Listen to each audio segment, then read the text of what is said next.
People all over the world are excited. From America to Europe to South Africa, all over the world, people are so excited to hear their governor speak. Let me therefore have the honor and the privilege to welcome the five-star governor of Akwa Ibom State, Mr. Udom Emmanuel, to this program. Your Excellency, it's a pleasure to be here.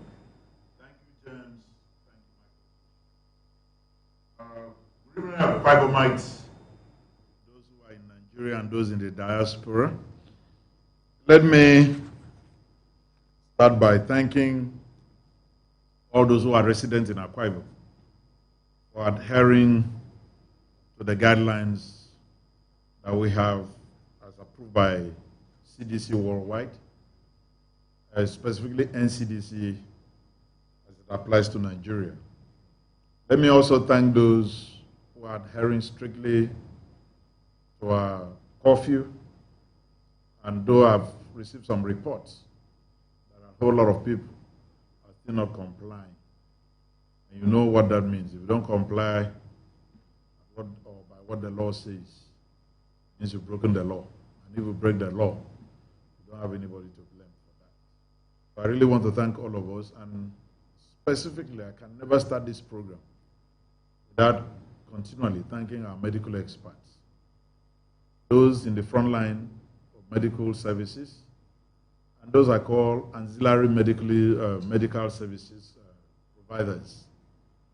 Everybody is playing a role here, from the nurse to the doctor to the consultant to the lab scientist to even the data officers in the medical services. I really want to appreciate all of you, and I want to say Akwa Ibomites are forever indebted to you people for the sacrifice people have made. I personally want to appreciate all of you, from the situation room to case management people to those who are doing contact tracing. They've done a fantastic job. Because of this program, you now know they've done a fantastic job, because I gave this promise 2 weeks ago that once we achieve 100%, once you trace, you must test. And that we've tested, and honestly, I'm impressed with the outcome I'm seeing. So in the course of this program, I will let you know what the statistics will look like, and also what's the next step we have to take forward. But let me preempt a whole lot of callers and tell you that I haven't appreciated everybody, but let me also appreciate gentlemen of the press. I think there's a whole lot of balanced reporting now all over the country, and all of us are impressed with the way they are reporting everything about COVID-19. Let me preempt so that I can actually give the facts ahead of this program. I suspect a lot of callers today will come under religious services and then social services. I want to let you know I've been meeting with Christian Association of Nigeria. That's the umbrella association of all the 5 blocks of Christianity in Akwa Ibom State. And we've set up conditions and guidelines that churches must meet for us to reopen. Khan went back.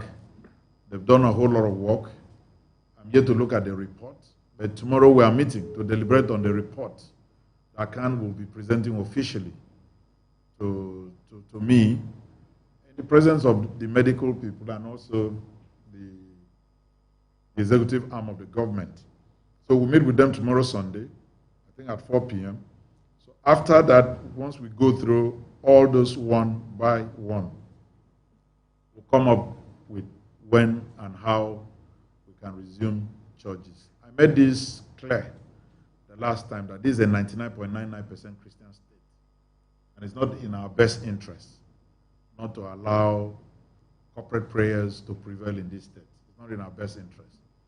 So I'm worried as a governor, and I'll do everything possible to make sure, while we're adhering to the guidelines and the safety of our citizens, we can fast track this. And I also believe once Khan makes a presentation tomorrow, we will run and see how we adhere to this strictly. Please permit me to say that burials, weddings, and the likes. I classify those ones under social meetings. And why I say so is I want to keep that aside from normal religious activities, because that one will involve something a little bit extra. So I wouldn't want to put that together. So we'll look at this. When we discussed 2 weeks ago, I said we were monitoring the deaths, the mortuary, and a whole lot of things with our social order and then social practices here, in terms of weddings, in terms of burials, traditional marriages, chieftaincy titles, and all kinds of social activities that we have. This we would review as a people together with the experts, and then we'll come up with when and how we're going to get that also open up.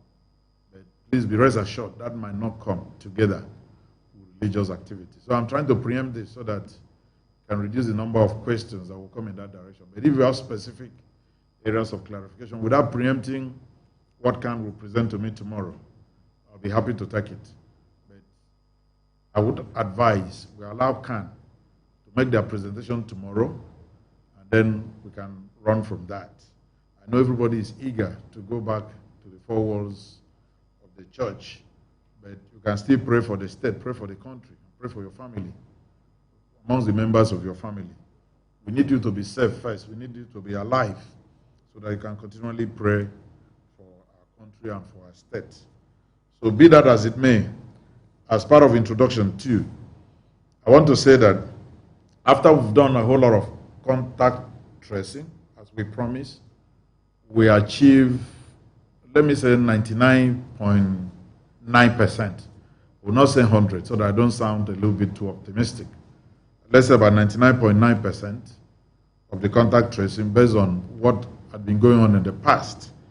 And I want to say here that we've deployed a whole lot of resources towards this contact tracing, men and materials and money, to actually get this done and done well with all amount of responsibility to ensure that the lives of our citizens are safe at least, while the greater part of responsibility is on you as a person to keep your own self safe from this. Government can only advise. Government can only bring out the guidelines. Government can only monitor compliances. But please, you have the primary responsibility to keep safe. Let people just know that. A lot of people now still wait for government. We may not be able to come and stand by you in your homes or places you go to, or some of the 30% that have resumed work, to see whether it is that. And I've also observed a lot of MDAs are not keeping to our guidelines. And the responsibility and the cost of that, please, whoever is the head of that organization will bear that cost. And when I say cost, you understand what I mean. Don't talk about monetary cost. It might also have to do with some other measures, which, I mean, I'm on air, I don't want to mention all of them. But if we advise you, don't take more than 30%. We know what we are saying. And people flouted this. Some open to 100% and so on. And we observe that in some NDAs, any negative impact of that we observe, the head of that unit, the head of that department, the head of that agency will not go unpunished. And I must say so.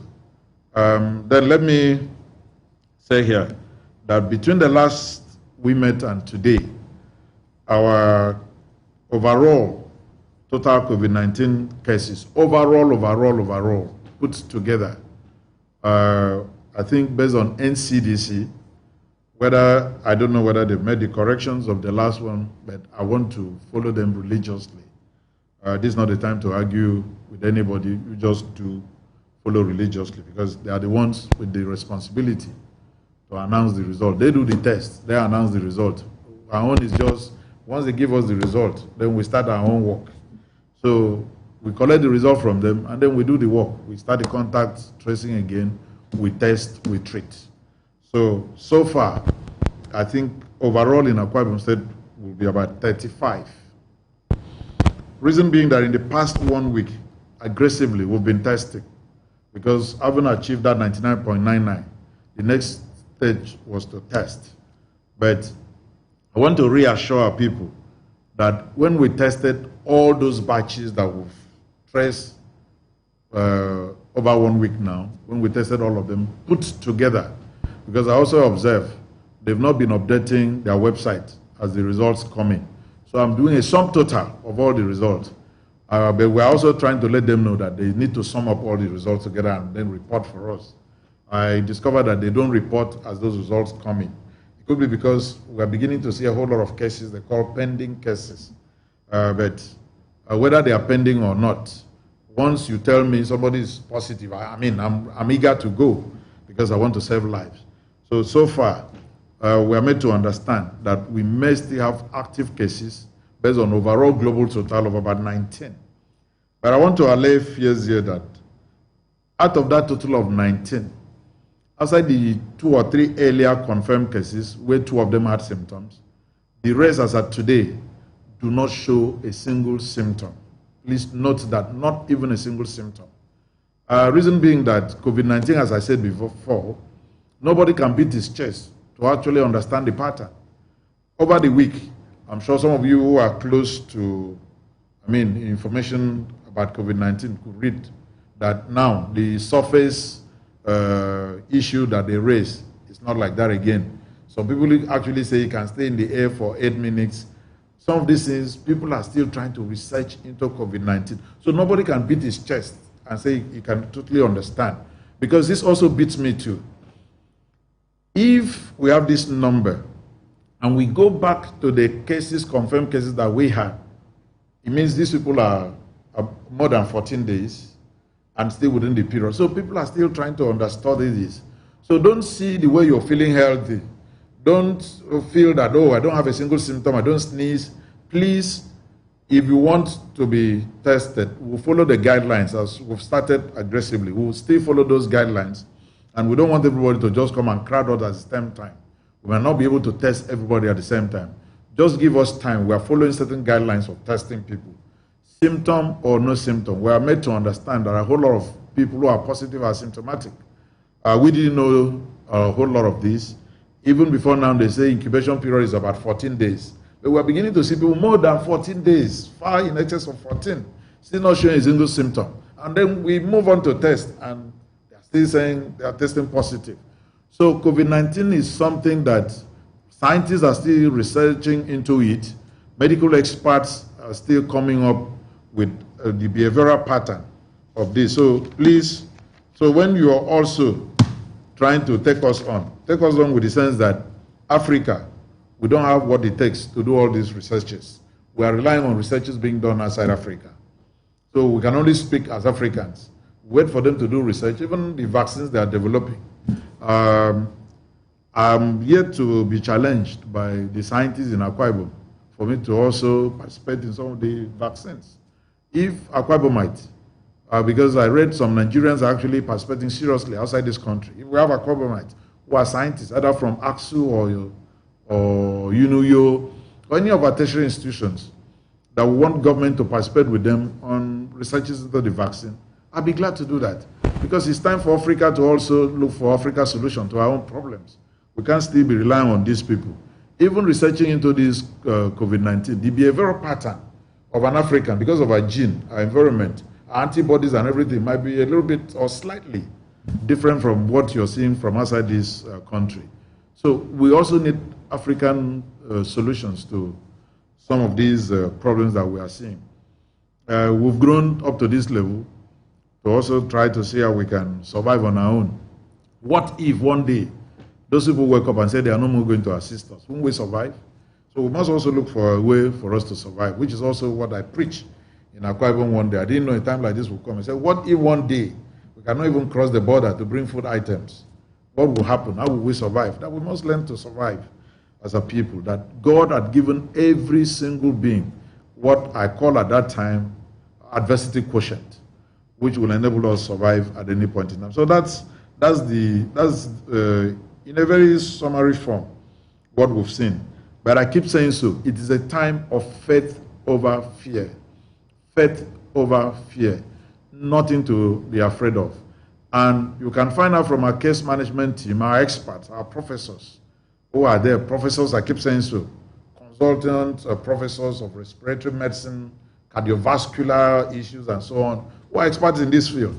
So far, as of today, we give God all the glory, not man, that in our case management center, we've had 100% recovery rate, 100%.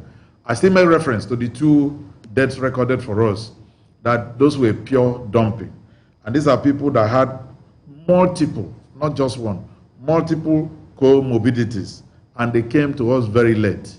We have had some people who had similar comorbidities that had come, but they came a little bit on time. Some came at oxygen level below 60, and today they are back home, hale and healthy.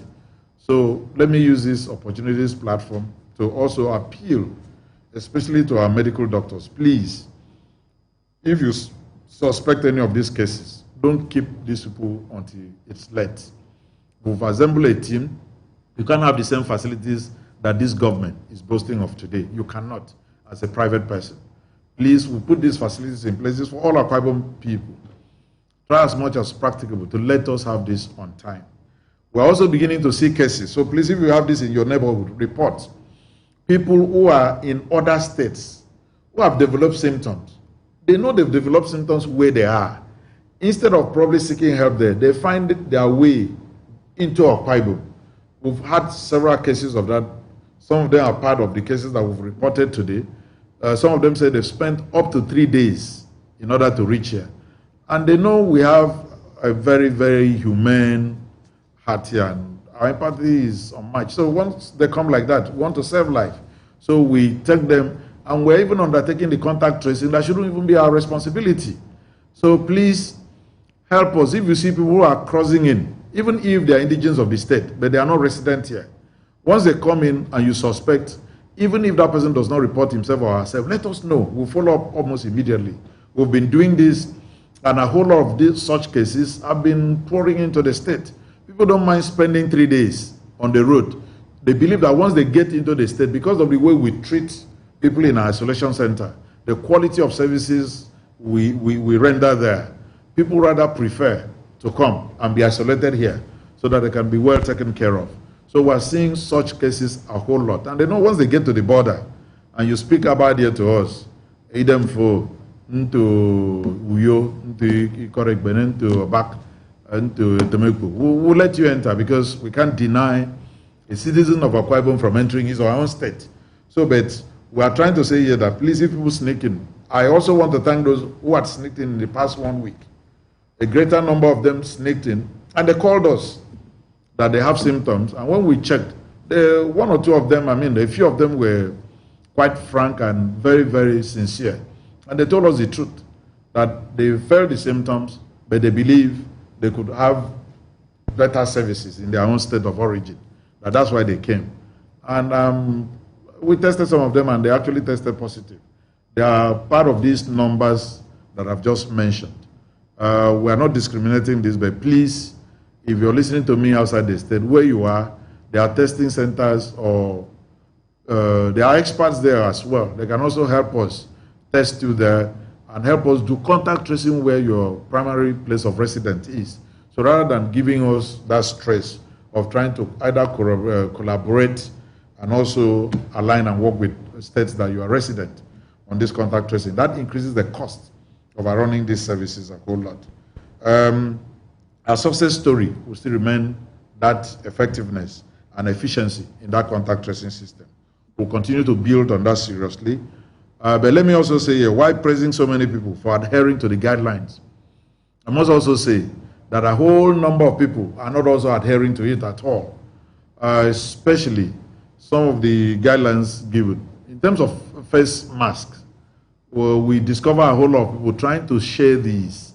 Please, sharing it might even be better for you not to even wear it than to share with somebody else, honestly.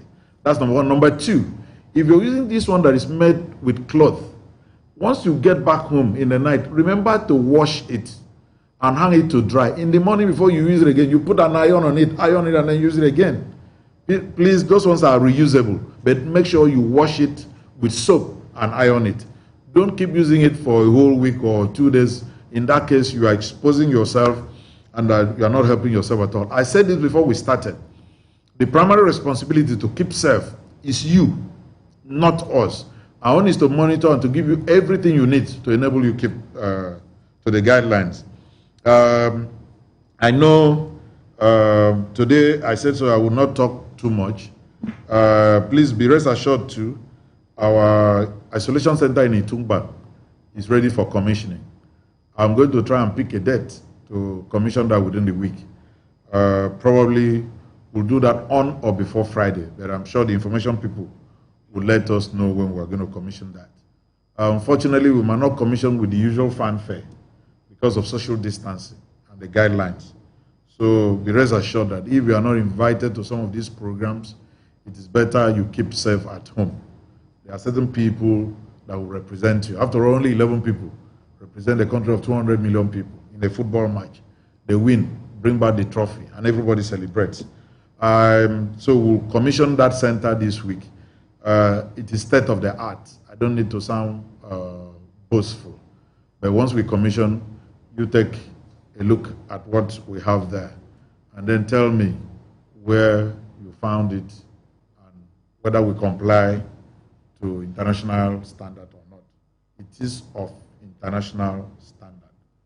WHO, I'm sure you've read it in the social media, commended that to be one of the wonders of COVID-19. It is written everywhere. It is called one of the wonders of COVID-19 in Akwa Ibom State. Our PCR laboratory, because we've also waited for federal government to no end. We've waited, hoping that by today, a state that sits on at least 25% of the gas reserves of this country deserve at least one testing center. We waited on the federal government with all the support that we are hearing they are also getting. They've not given us even one testing center. We cannot continually wait on federal government. So we've decided as government, as a state government, to set up our own PCR laboratory. As I'm talking to you right now, it's nearing completion. We are going to make it of international standard. Trust, if it's not, WHO will not certify. We will not start testing there until we are certified by WHO, then after which we'll bring in the NCDC to certify. We've been waiting on the federal government to set it up for us the way they are setting up in other places. But we've not gotten that response. A state that sits on at least 25% of the gas reserves of this country, which is the primary source of our revenue as a country. We've not gotten that for now. We hope they will come in other ways to assist us. We've been shouting, we've been complaining that we're here to get ₦1 assistance from the federal government, and that we rightly deserve it too, because we are part and parcel of the citizens of the whole country, that they owe us a responsibility to protect lives. So we need a whole lot of support at this time from corporate bodies, corporate organizations, and the rest of them. Another question I want to preempt so that you don't ask me, I must also protect corporate citizens who are operating in the state. A whole lot of people have been sending me text messages talking about how the state government rejected the vehicles ExxonMobil donated. ExxonMobil donated other things, not only the vehicles.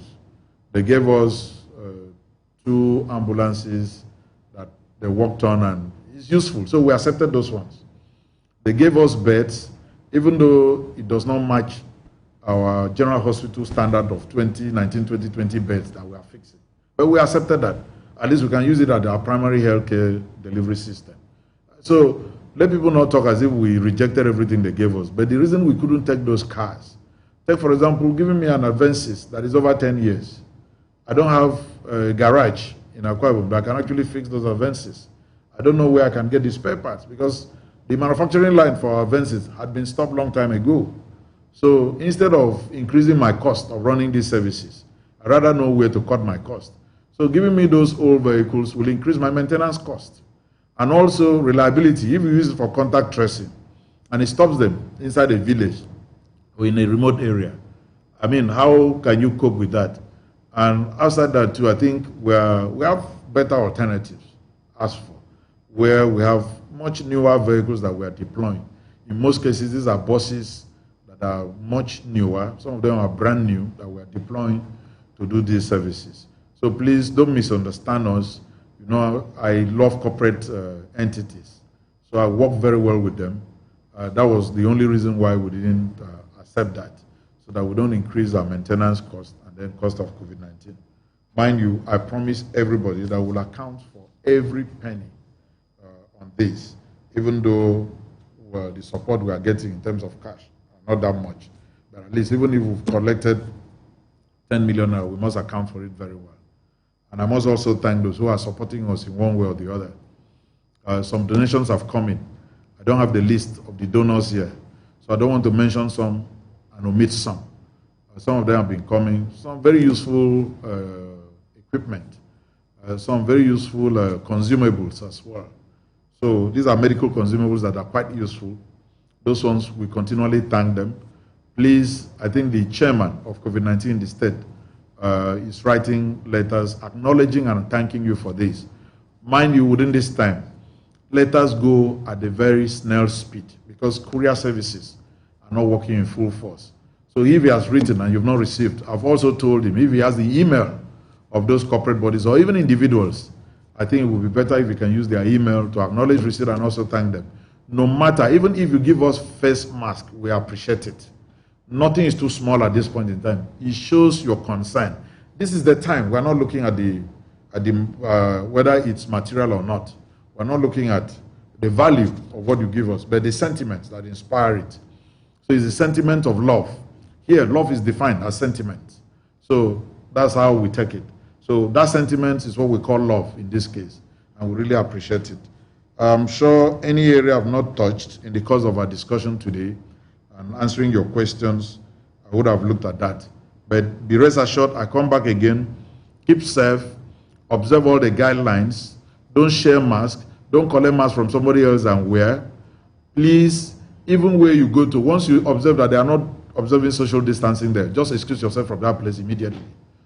These things are purely now asymptomatic. So a lot of people you see on the street might not show a single symptom. And also people's bodies fight viruses differently. There are people who can carry the viruses for months and it might not show any sign or any symptom. And they are carrying it and their bodies are fighting it off. But your own might not be the same because we don't know your medical condition. So treat yourself separately as an individual. Don't look at other people. Don't say, Mr. A is doing this, Mrs. B is doing this. Do your own way. Please, I repeat, protect yourself. I want to pause here and take questions and take responses for the people. It is an interactive session. This is not a broadcast. It's an interactive media session. Feel free to call us and to reach us and ask your questions. It is better you hear from me than to read from someone else's telephone. I want to reassure you, what you hear from me will be based on facts. I know there's a difference between fact and truth, but facts do change. Truth is constant, and only one thing we know is truth. Jesus Christ says is the truth, the way, and the life. I don't know of any other truth. So every other thing could be fact. Thank you and welcome to the program. To highlight everything. Michael Bush, PTU. You know, by the way, I did not mention it. I'm not here alone. I'm being done by Michael Bush, and together we're going to be handling the question time. Bush, I said I sympathize with you because for all the backlogs of questions you came with, His Excellency in his usual way, Udom Emmanuel sees tomorrow, even his management of the economy of the state, and even post-COVID-19, some of the facilities put in place before the emergence of COVID-19. You see the way he planned ahead.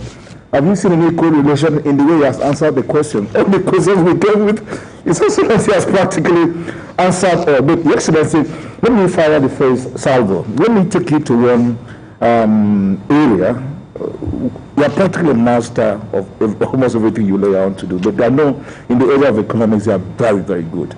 Now, we've seen that globally, COVID-19 has brought so many countries, including some of the top giants, on their knees. Some countries are practically running from pillar to pole, looking for help economically. How has COVID-19 impacted on the economy of Akwa Ibom State? And as an economist, what measures, what templates have you put in place to put the state on the right path? Thank you, James. I know you're going a little bit technical, where the masses might not understand us. But I'll try to keep it as simple as possible. COVID-19, issues around COVID-19 is not going to end in 3 months, not 6 months. The impact is not a 6 month, it's not a 3 month, it's not, if case not taken, it could even exceed 9 months or 1 year. Some experts have told us that we can only come out of the economic impact of COVID-19 towards the 10th quarter of 2021. And I tend to believe that. Because you see, issues like these, one thing about the economy is once it's dented, it takes time to come out of that. Remember when we had the recession in 2008, 2009, and we had a whole lot of financial meltdown, which wasn't even as part of what we are experiencing today. The whole of 2008, 2009, the world economy, had a lot of challenges. It affected so much, even in Nigeria, and not to talk of a pandemic like COVID-19 that has impacted all facets of life. Take it from me, all facets of life. There's none that would not tell me that it's not impacted. Education, mentioned, religion, everything, all social, politics, everything impacted here. And you see, at the end of the day, everything, once you control the economic power, you control a whole lot of other powers relating to that, because economic power give life to other facets. And in this case, it's going to be a whole lot of challenge. I cannot summarize in 1 month, in 2 months, in 3 months what this impact will be. But I think we must tighten our belts as a country, as a continent, Africa. Immediately COVID-19 started, people who listen to me will confirm this. I call meetings at different fora. I said, please, as a black man, as an African, I'm not so afraid of the virus the way I'm afraid of the impact of on the economy. That the economic impact will kill Africans much more than the virus itself. And I think, without mentioning words, we are beginning to see that. As of today, a lot of people will tell you $1 today is going for over 465 naira. Some are buying at 470. So, and as far as I'm concerned, it takes an Akwa Ibomite the same effort it takes an American to generate 5 naira, the same effort it takes him to generate $5. Take it from me. For an Akwa Ibomite to generate 5 naira, it takes him the same effort it would take an American to generate $5. Same effort. So, if I'm doing like that and my real value for money, I drop that much.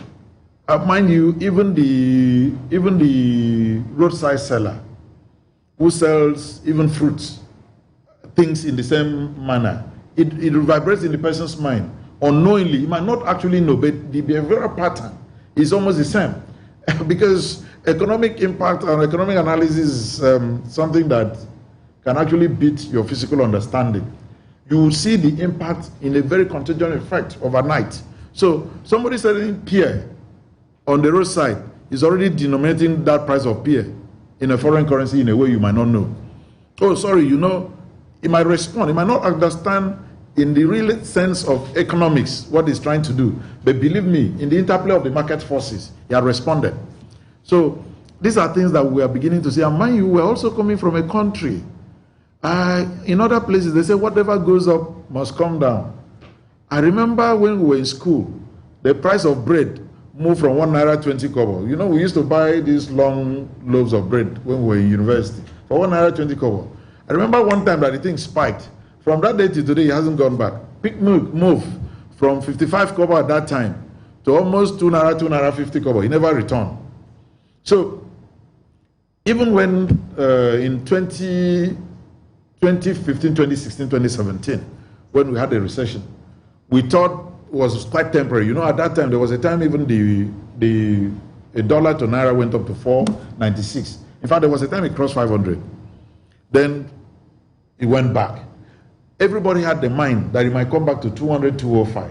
But from that time till now, the best we got was 360.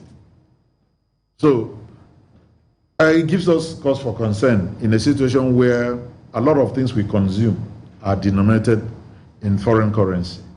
And that's why I say I'll try to keep it in a layman's. If I were to discuss on an economic platform, I would have used various terms that could have explained this better. But I'm trying to keep it as simple as possible, so that everybody will understand. And whether we like it or not, this will affect so many things. We've not even seen the full impact yet.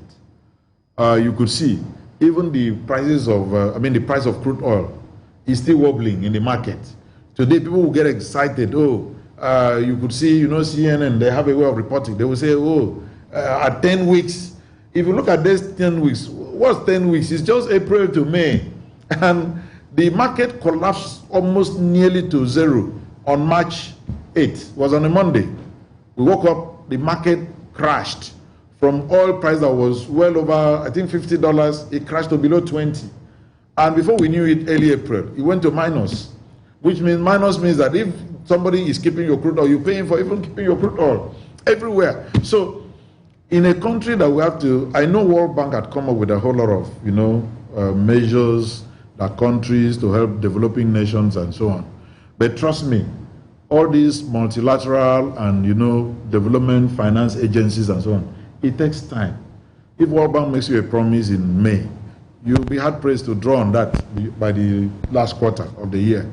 So they are not so fast.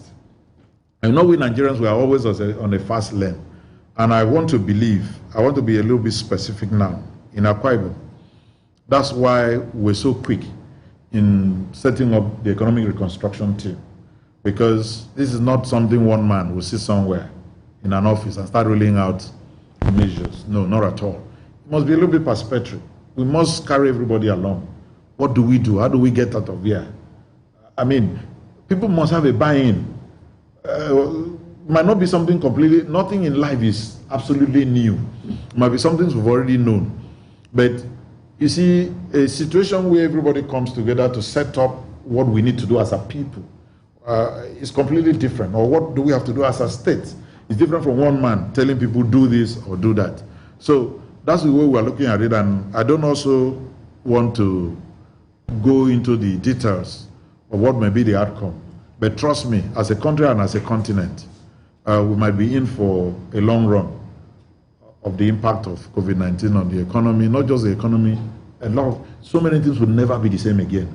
I gave an example during my last interview or interaction with you guys that 9/11 happened only in New York, but it changed the face of aviation travel worldwide. Remember before 9/11, inside the plane, so many things. You used to even travel with your toilet bag and everything. After 9/11, so many things changed. So this one will change a whole lot of things. And as we go along, if other economic questions come up, I might be a little bit more specific. But let me stop there. It's not to frighten people, but it's to let people know the real situation so that we can buckle up.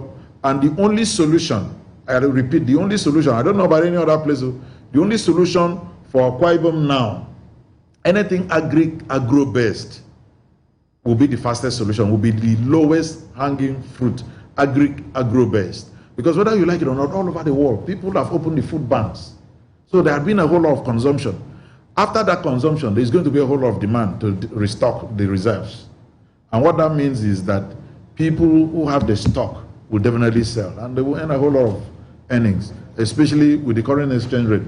It's going to be a whole lot. So people, anything you lay hands on, as far as agro-allied, trust me, you will make a loss on it. Excellency, next Thursday week will make you exactly 5 years in office as governor of Akwa Ibom. I'm wondering, looking at the distractions brought about by COVID-19, are we still on course? Are there things we should have done in 5 years that you haven't? Let me use that question to thank all Akwa Ibom people for their support in the past 5 years. I've enjoyed tremendous support. And when you mention distraction, anywhere in the world, the bad people are less than 0.4% of the entire population. So if you have 0.4%, it's infinite, but even though they are like kerosene, they drop inside water or inside food, can mean a whole lot.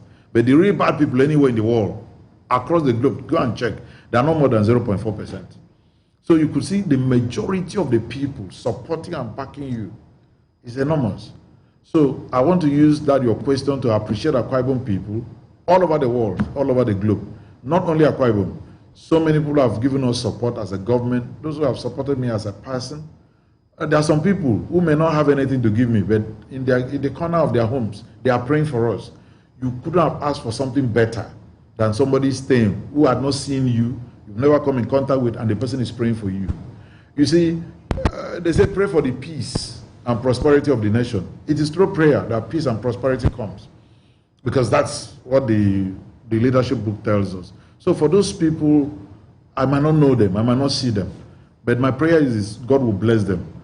No man sows such a righteous seed and will not reap in righteousness. So I really want to appreciate people for the support. We also had tremendous support during my second term election. I didn't know that I was so loved by people. They came out, demonstrated this, irrespective of the age. I keep saying so. People who were even over 80, who had never voted before, it cut across.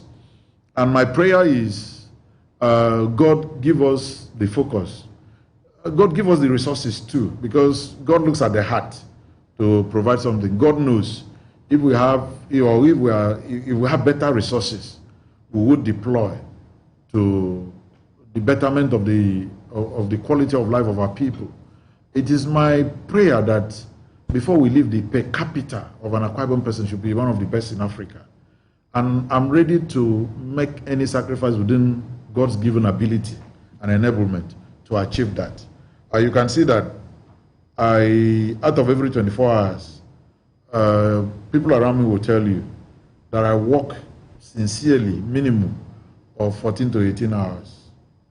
So I'm ready to do a lot more. Even if we have to sacrifice our sleep so that Akwa Ibom people can sleep and sleep well, we are willing to do that. Assessing what had happened in the past 5 years, I really want to thank God. Mind you, Mr. Bush, when we came in 2005, understanding the terrace of politics in Nigeria. 2015. If you understand the terrain very well, you know it's in terraces. Immediately you finish election, you get to tribunal, appeal court, Supreme Court. By the time you finish that, it's almost 1 year. You get to settle to work. Immediately we started settling to work in 2016, recession setting. So we used 2016, 2017 to battle one of the worst recessions we had seen in this country before that time. As we're just coming out of 2017, of course, you came through politics now. He who comes through politics will only return to office through politics. We needed to go for second term, so politics started. But what I really want to thank God for, in the face of all these, I like to do what I call peer analysis. I like to compare apple to apple. People had forgotten that we're operating at the point, let somebody look at the inflation. How much is a ton of bitumen today in the market? How much is the inflation rate? How much is the exchange rate? Then how much do we get? If we bring everything under common denominator, then let's do an analysis. And I believe people will thank God that God has used us to do what is worth thanking God for. We made a whole lot of sacrifices as a people and as a government. And we'll continue to make more. And be rest assured that all the connections God had given us, all the contacts, all the email addresses, all the phone numbers, we've deployed everything to serve the state, and we'll continue to do that. And I look back. I was driving through a 21-story intelligent building. I say if we could do this within a period of 2 years, that we started that place. And it's a place that will be there. Our children's children will come to tell you that the first ever intelligent building in this part of the world came up within this time. With all those challenges I'm mentioning, we can put something like that. I don't know whether you capture it in the press when ExxonMobil, the chairman, just visited that place. At that time, it wasn't even as complete as it is today. He says it's one of the best office intelligent buildings he had ever seen. And right and there, they committed to taking some office spaces there. So I just believe, and I want to use this opportunity and also plead with the federal government. DPR has no reason not to be in Akwa Ibom State. We are the only state in the entire South that we don't have any presence of any oil-related thing at all. You can imagine we don't have a single depot. NNPC can't tell you they're in Cross River. I mean, sorry, they are in Akwa Ibom. NNPC can't tell you they are anywhere around here. So they are not here. I mean, so where are they? Where are they? It is only our sister state that they have a depot in Cross River. We have depot there, but here, no depot. So the whole of this region, DPR, they don't have any business in Abuja. They don't have any business in Lagos. DPR should be here to regulate the whole industry. So they shouldn't just come and go and sit at the QIT and just have one caravan office there to be inspecting what is going on. ExxonMobil will tell you that from QIT alone, oil exports out of QIT alone since the inception of Mobil is over 15 billion barrels. So if you process that through one facility and it's in a state, and today we don't have any presence of NNPC, DPR, Triple PRA, name it, SPDZ, NETCO, there are a whole lot. Not even one is here. I think we deserve. I'm ready to give them that office space, 5 years rent-free if they are coming. And we've written to them that they can come and take an office space rent-free for the first, initially I said 2 years, but it might not sound such an incentive to them. So I'm ready to even give them first 5 years, they can stay rent-free as far as they pay for maintenance of the building, because I can't pay for maintenance. So they can pay for the maintenance of the building, the light they consume and other things. I think we're ready to do that. So in the past 5 years, we can actually look back at so many things and give God all the glory. In the past 5 years, I can actually look back and say, yeah, that today, me as a governor, what I eat in this state, 80% is produced in Akwa Ibom as a governor of the state. So it's something that worth thanking God for, despite all these challenges and so on. I can look back today and look at the root infrastructure that we've done, massive infrastructure. Look at how many kilometers of dualized thoroughfare that we have in this state today. I can look at Uyu Ikoregbene Road and say this is a job I inherited at a certain level that nothing was there to show for it, even though so much was paid for it. A lot of money had gone on that road, but nothing. Julius Berger didn't even do up to 3 kilometers. And that road is almost 24 kilometers, dualized, highest standard. I had to come back and start paying compensation all over again and paid everything again and still completed that road. And one of the most controversial dualized thoroughfares in this country. To me, is a road that could have been done during the oil boom and nothing was done. And it's a road, the contract started at 29 billion. And I inherited the contract at 72 billion. So people looking at this, so at times when you read certain things in the social media, you wonder, is it the same state that people are writing this? And people get today to the airport, they can see where the kind of terminal building we are beginning to construct there. Michael Bush is going to be one of the best. I'm not boasting. It's going to be another intelligent terminal building in this continent, in Africa as a continent. So we are going somewhere, and we plead with our people to follow us and see not everybody might see the vision, but follow the vision. We'll certainly get somewhere, because we'll get to a time in Africa that what you have will be all that you need to survive. How are we sure oil will continue to be relevant in how many years to come? That's why you see us doing so many other things. Today we are diversifying the economy aggressively. I say so before the end of this year, I'm going to commission the coconut crude oil refinery. I'm sure if you see the product, something in Bloomberg or any of these business channels, you hardly can see the price of virgin crude oil there, because the demand is so much. You can't even leave it on the market. As you're producing, they are off-takers. So it's not even available in the market for you to go and buy. So these are things that you seriously do a research on and get things to work on. And I don't know why you take me off COVID-19 to this situation now, because I can discuss this for a whole day. I will come back. I know I'll come back to that. So let me pause. Bush, this program is not just between James Eder and Michael Bush. The program is meant for Akwa Ibom people, both at home and in the diaspora, to interact with their governor. And for all those who've been waiting for this opportunity, your governor is here on The Governor Speaks. We are on Planet Radio, Planet FM, Comfort FM, Inspiration FM, Passion FM, Atlantic FM, and of course XL FM, and the foremost radio station, the AKBC Radio 90.5. Of course, on AKBC Television. We are also on Twitter, Instagram, Facebook. Like I said, we are on air, online, on mobile. So you have the opportunity to join the governor. Now, for those who are going to be joining us on mobile, here are the numbers, particularly in the interest of the radio followers. 081 7252 5252. I'll take the number again. 081 72 52 52 52. And other number is 0808 425 4545. I'll take the number once again. 0808 425 4545. Your governor is here on the Governor Speaks. I will be the gatekeeper on the phone segment, while Michael Bush will be in charge of the social media platforms. Are we set? Is it set? Bush, would you like to take the first salvo, or do we take the call first? We have a call on the line. Hello, good evening. Hello, good evening. Hello, good evening. Congratulations, you are the first person to speak to His Excellency the Governor this evening. What's your name and where are you calling us from? My name is Joseph Daniel. I'm calling from South Africa. From South Africa. Joseph, welcome to the program. His Excellency is here. Yes, please, good evening, Your Excellency. Good evening, Joseph.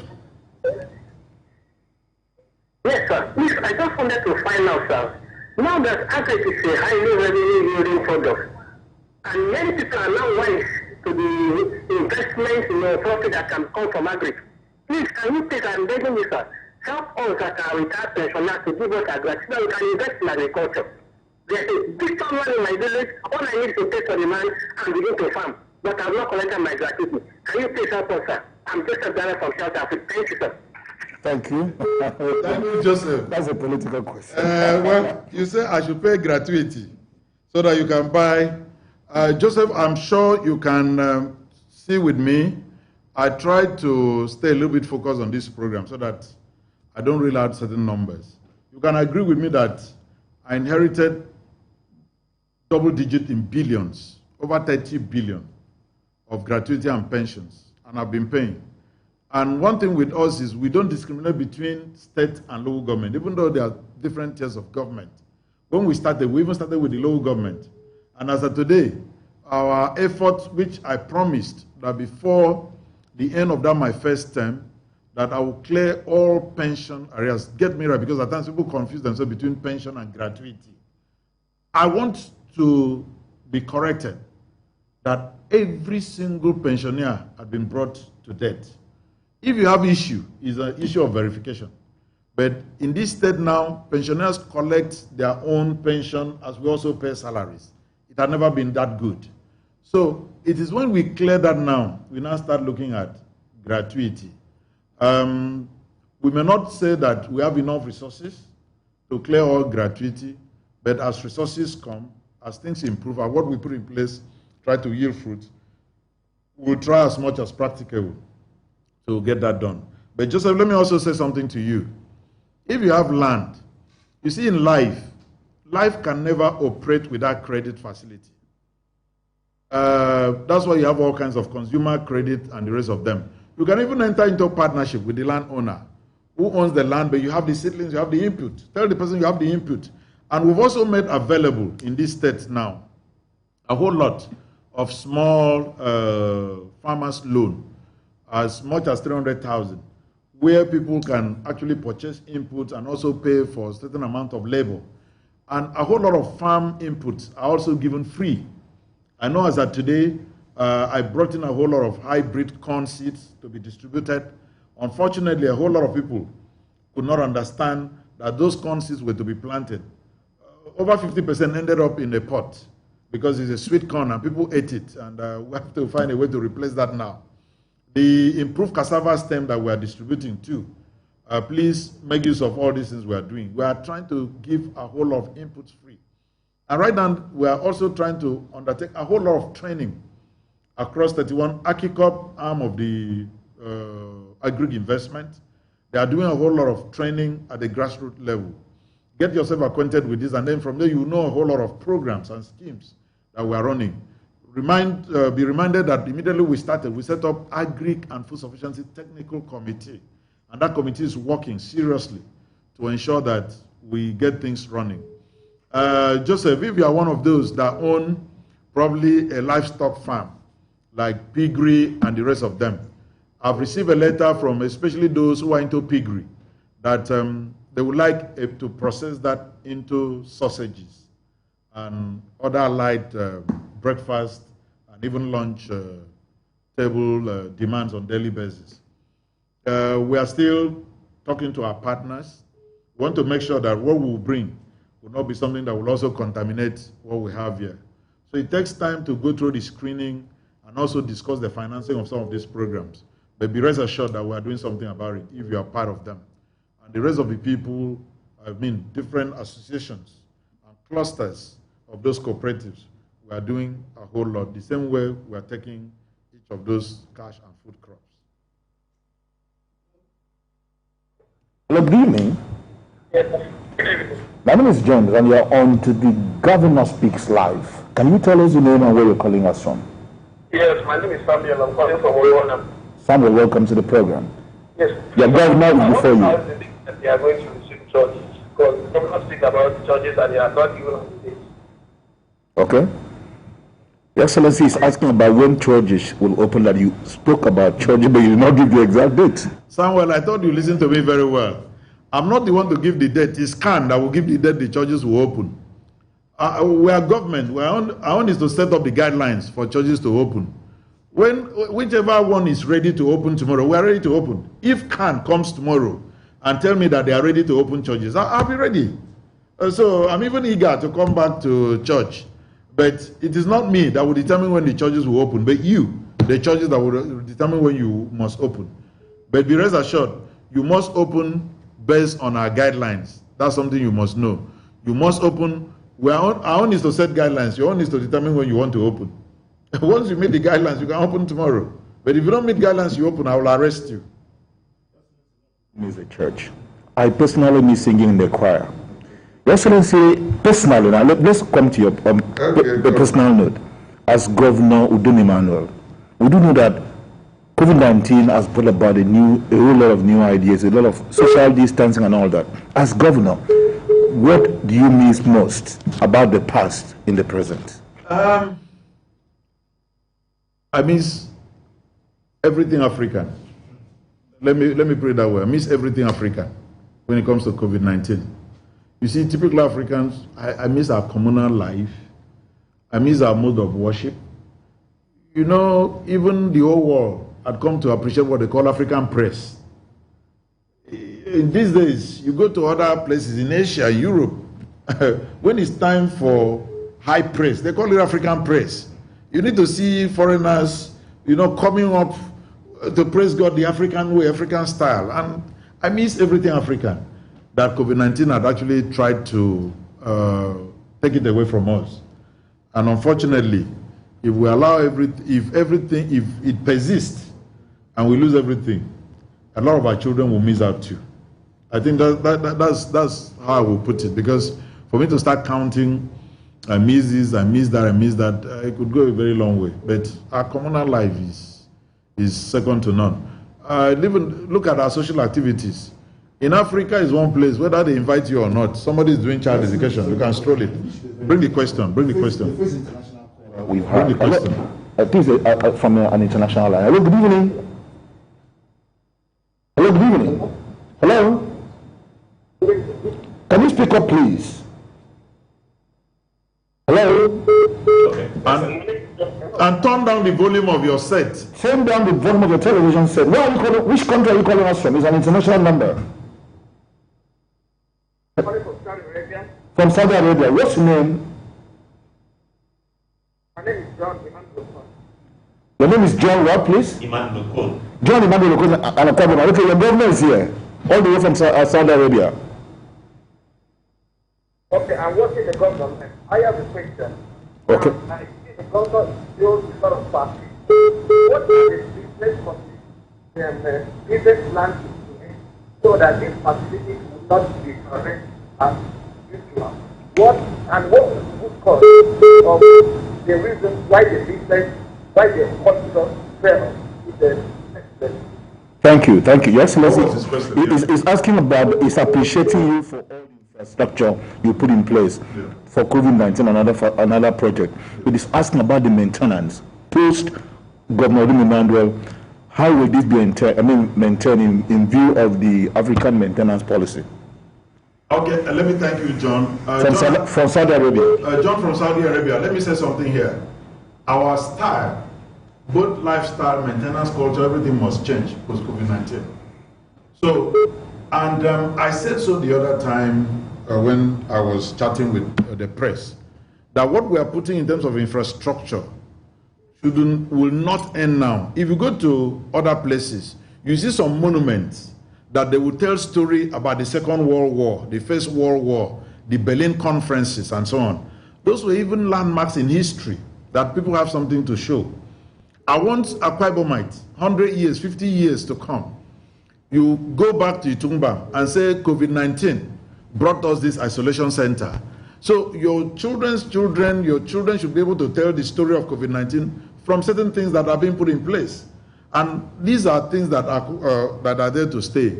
I expect that the next governor or the next regime, will be interested in the health of the people. So I don't see anybody coming again that will tell you, oh, no, things have changed.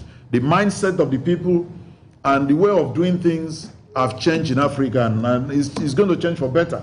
So as a person, I don't see that being a problem. There must be continuity in whatever we do, and even the health workers, people will still be there to maintain this infrastructure and even to improve on it and even do much better than what we've done. What we are doing now is limited to what we can have in 2020.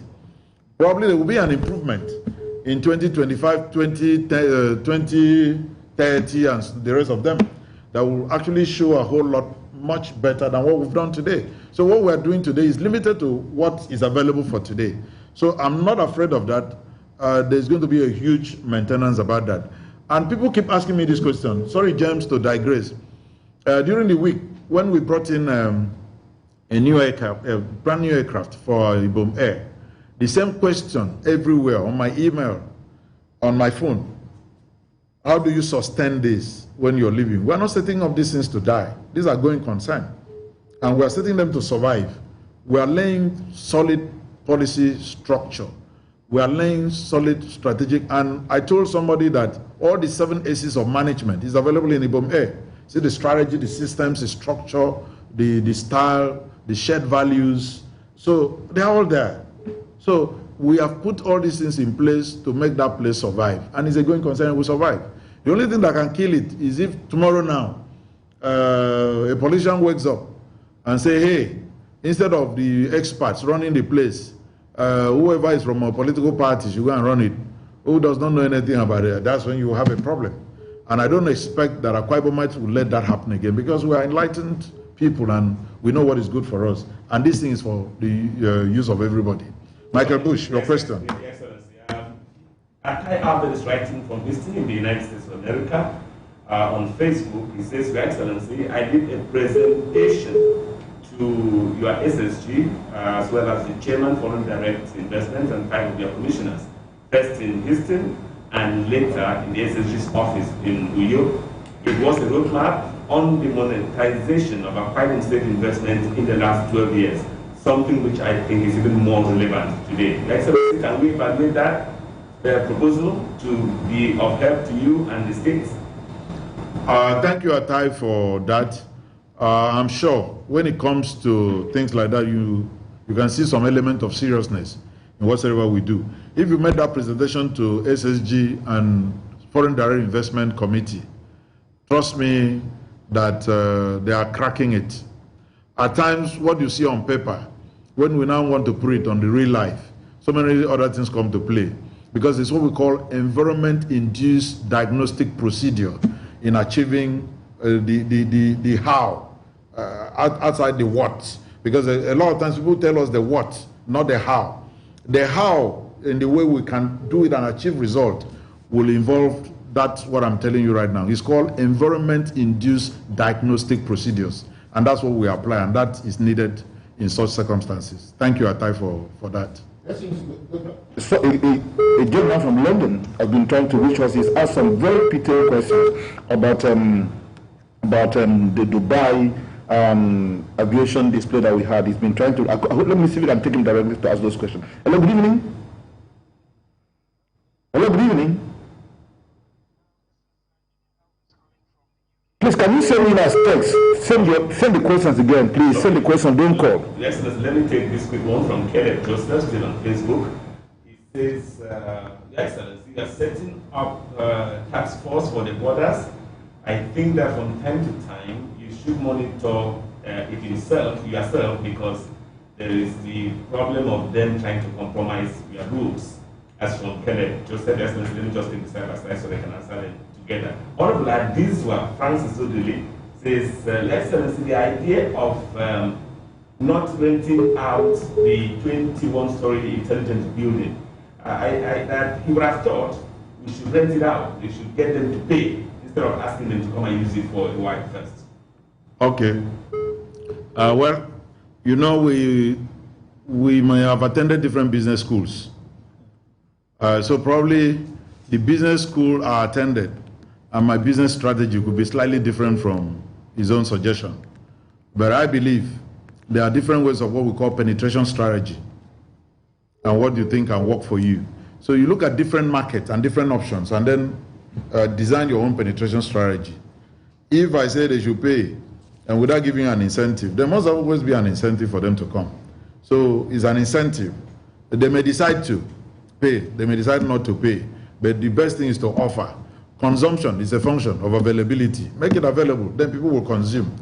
Then back to the first question that was on Caleb Joseph. Caleb Joseph. Yeah, Caleb was asking about the fact that if we don't, you need to monitor the border, Joseph. Okay, Caleb Joseph, you were interested in my monitoring of the borders. Unfortunately, if I knew that question was still going to come up again, because I answered it during the last interaction, I would have come with my iPad and I would have shown you the borders from my iPad. Fortunately for you, you have a governor that is a lot IT savvy. So what we learn, we can't just throw it down the drain. The essence of learning and going to school and sitting is to the application of it. People will tell you application of knowledge is wisdom. So whatever we've learned and we apply it carries a whole lot of wisdom in it.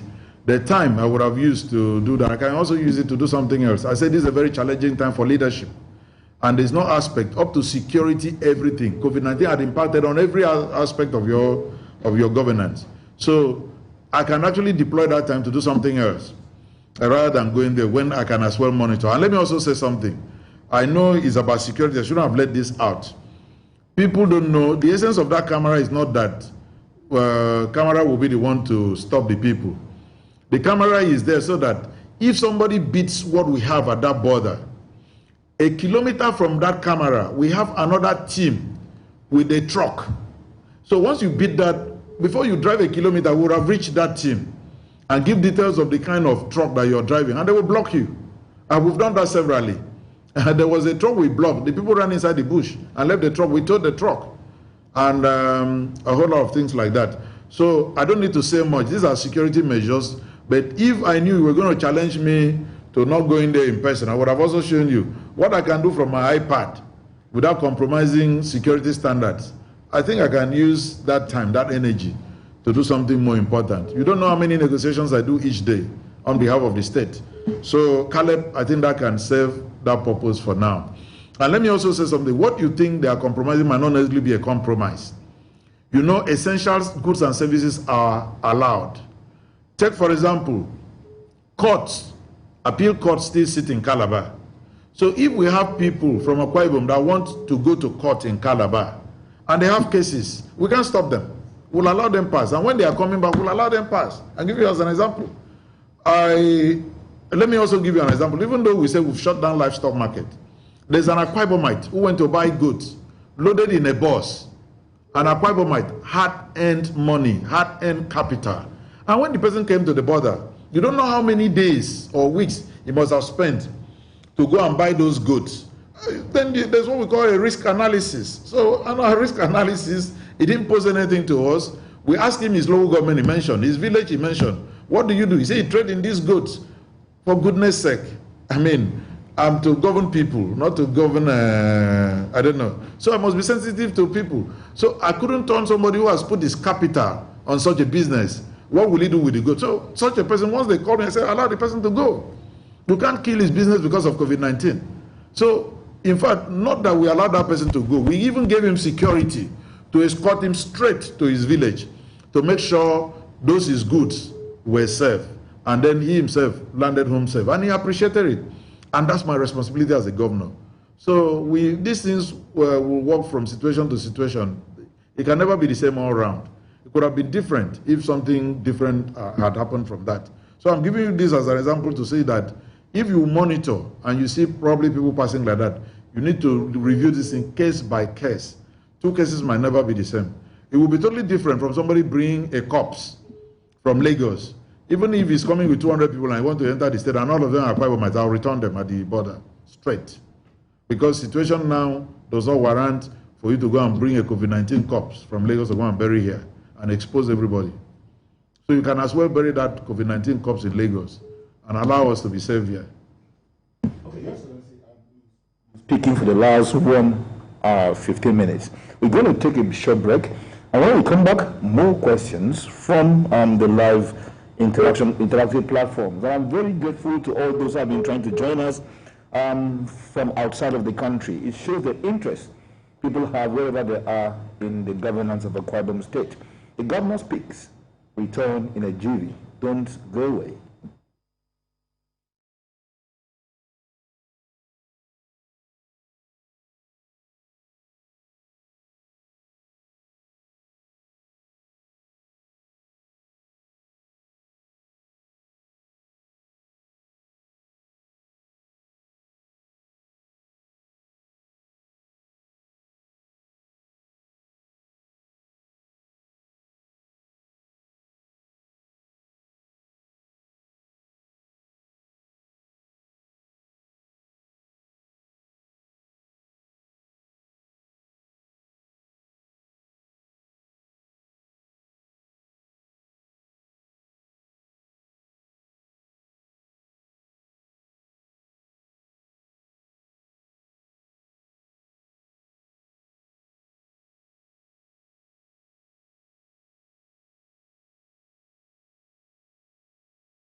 All the radio stations in Akwa Ibom State, and of course the AKBC television is here. And I'd like to appreciate you again for joining us. And for those on radio, here are the numbers: 081-725-25252 and 0808-425-4545.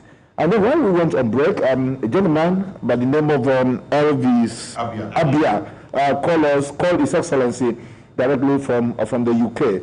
Your Excellency, you may wish to answer. Yeah, Elvis Abia from UK, your questions mainly on our aviation estate, in which we are developing aggressively. Elvis, I want to tell you, as I'm talking to you right now, we've set up a smaller hangar at the airport. That hangar is to save our CRJ 900 and the state aircraft. Reason being that there are certain minor maintenance you cannot do outside. You must do inside a hangar. Instead of us flying those planes to Lagos very often to do those minor maintenance, we have a hangar now which will fix, that will take care of those minor maintenance that cannot be done outside. These are part of the estate. And also, there are some physical development around that hangar, which you can only see. Still on the aviation estate, we are developing a taxiway in definition, but in real content. I use the word in real content.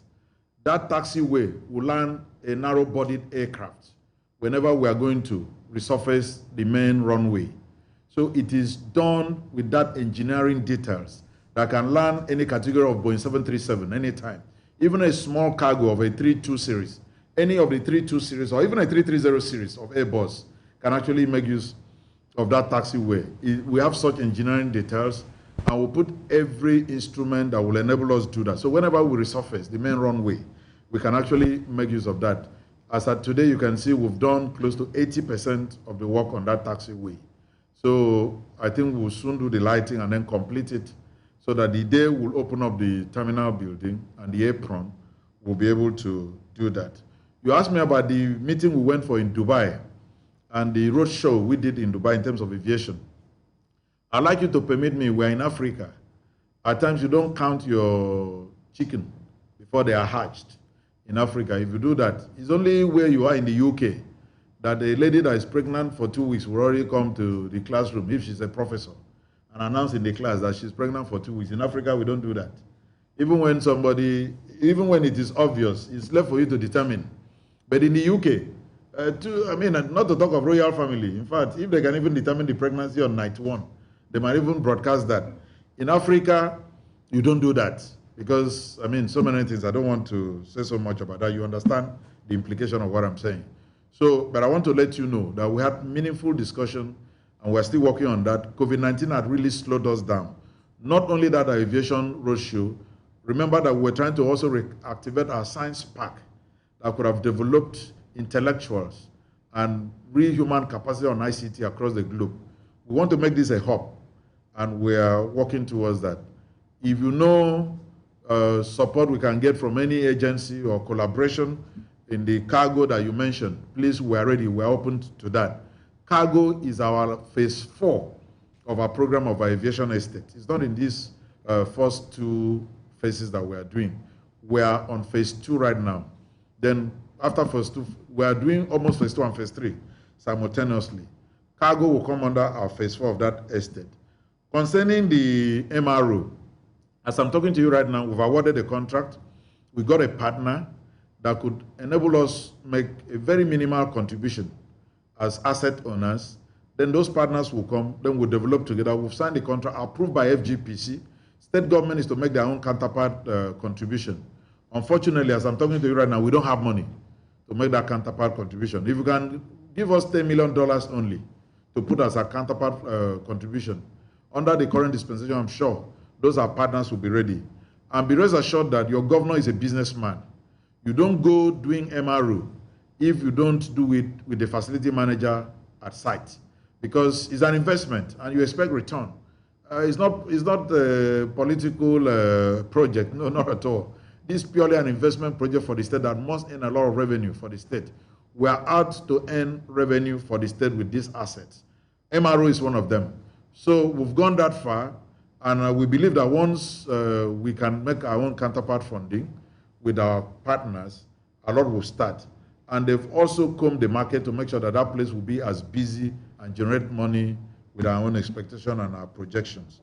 Then I don't know whether part of the estate is the terminal building. I mentioned this at the initial stage, that our terminal building will be a terminal building to beat in Africa.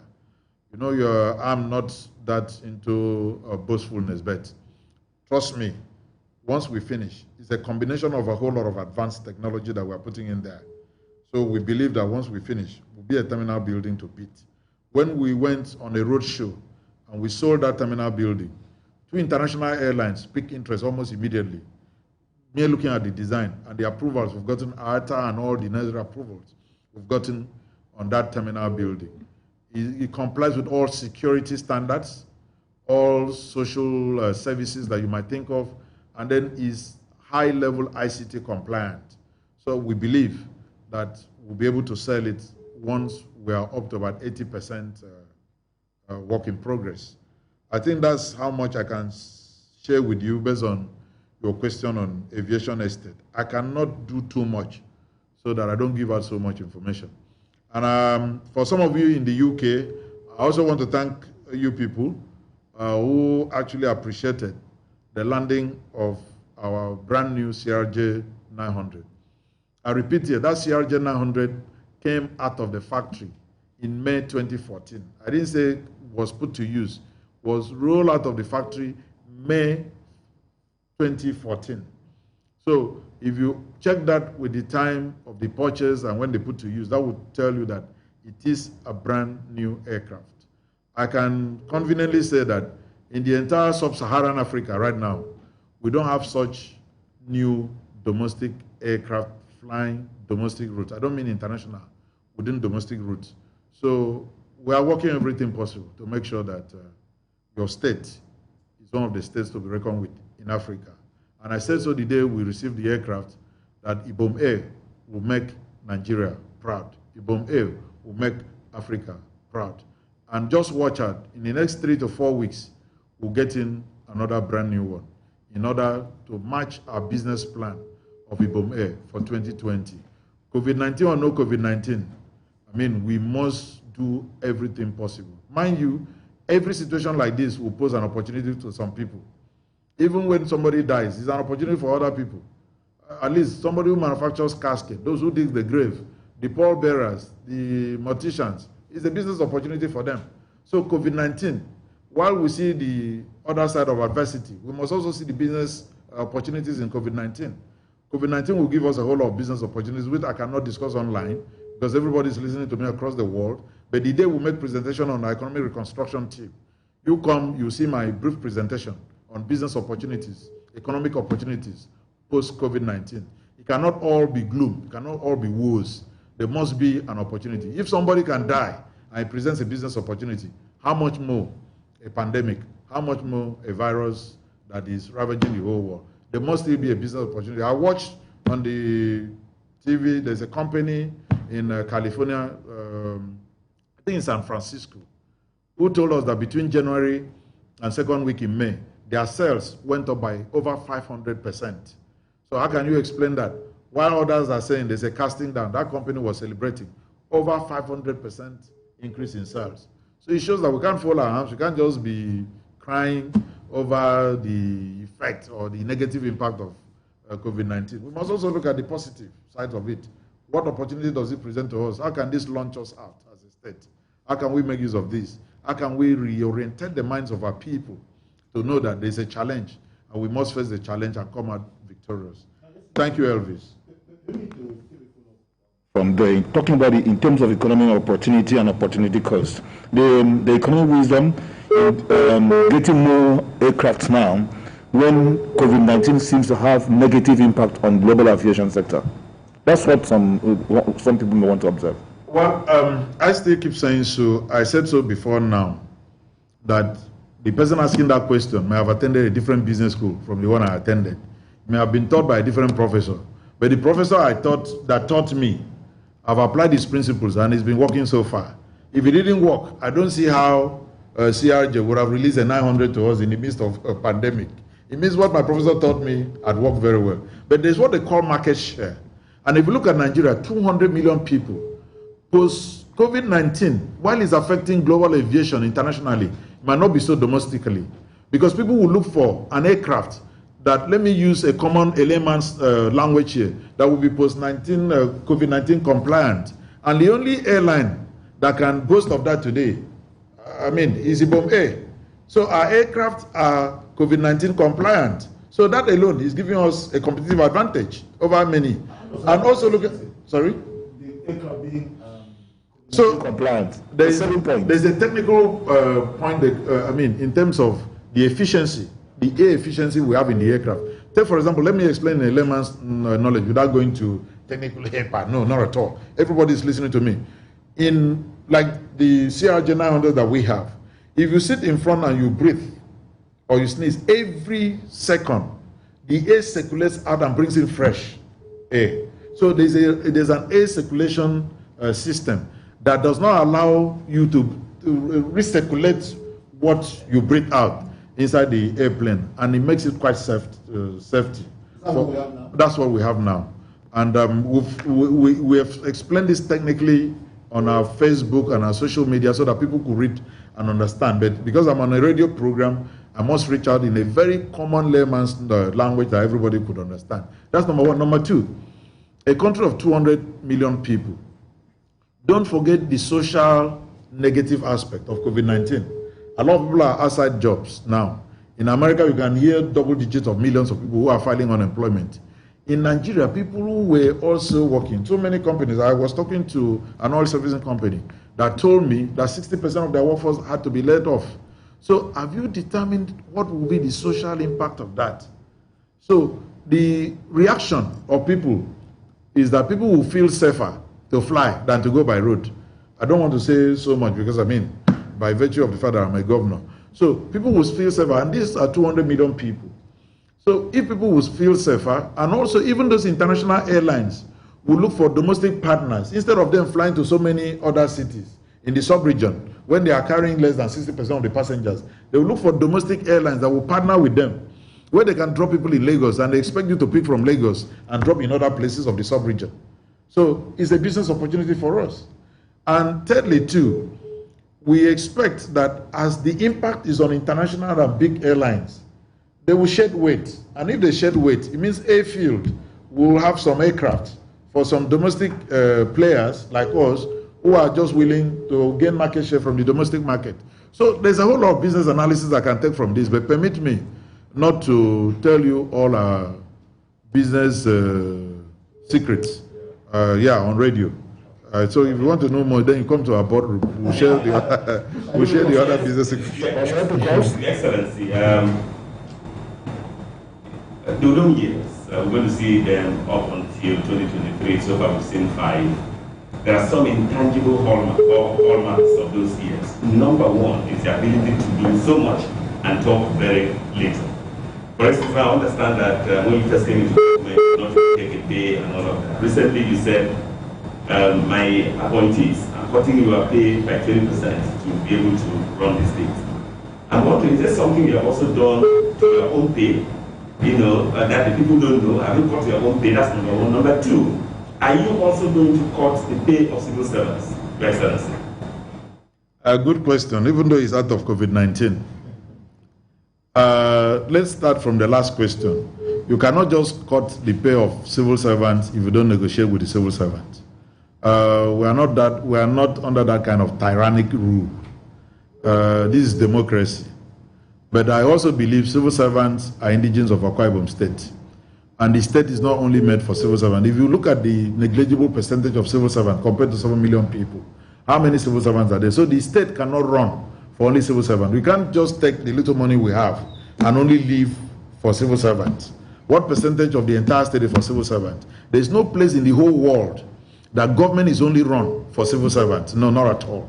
So civil servants must also understand that they are just a part and parcel of the whole state, that we cannot take the meager resources we have now in the state and put everything into civil service. If we do that, we'll be cheating a larger population. And mind you, the resources and whatever we earn from the state is for everybody. So there must be efficient and, let me say, meaningful allocation of scarce resources at this time so that it's not skewed. So I want to use this platform to appeal to civil servants, to labor, to know that we cannot earn everything and then just throw it and only civil service. It will not, it's not done anywhere. Let me put it that way. And mind you, we're also running a system In all those other places, other developed nations, the government looks up to people to survive. But here, people look up to government to survive. So another reason why these people, I mean, when I say why the civil servants, the labor, must also know that it is also time for us to live and let live. I mean, they can't just be alone. It will not work that way. So I'm sure everything is through negotiation, and they will come up with something. We have very, very reasonable labor force here who are very, very understanding, and who also share with the vision of the state and everybody. And I don't think they will want us to do that. We can't earn 10 naira, use the whole 10 naira to pay salaries. What about security? How will we do security? How will we handle other services? How will we handle healthcare services? How do we handle people will be complaining very soon? Rainy season is entering. A lot of people cannot enter their villages. Farmers must bring farm produce to the market. They need roads. Those roads must be fixed. People walking on the street will need lights. So those lights must be fixed. So many other social contracts I have with the people must be kept. Duty of government is not just to get the resources and then just pay salaries of civil servants. No, not that way. So if we have 10 million naira, and 10 million naira cannot pay civil servants and remain for us to do other things, of course, I believe civil servants to show understanding. Then on the part of your governor, Bush, I don't know of any other person, but I want to talk about myself. I'm one governor. I have the secretary to the state government. I have records you can cross-check.